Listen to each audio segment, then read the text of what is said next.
It's also important, I think, that we learn from our mistakes in the past. And that is, we had a tendency to get tough on Lukashenko and then to ease up based on hollow promises that he made or release of political prisoners. And I'm not downplaying getting people out of prison. That's incredibly important, having met some of them and known some of them over the years.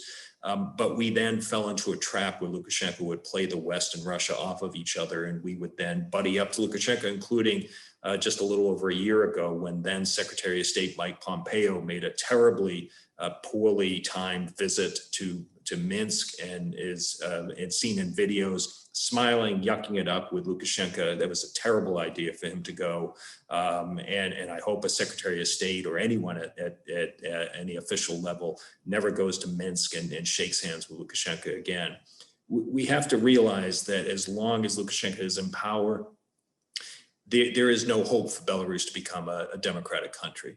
With Lukashenko out of power, there's no guarantee that Belarus will become a democratic country, but for the first time in over 26 years, there'll be a hope that Belarus can be a democratic country. And that is, I think, the key issue that should be driving Western policy, recognition that as long as Lukashenko stays in power, every day he stays there, the situation will only get worse.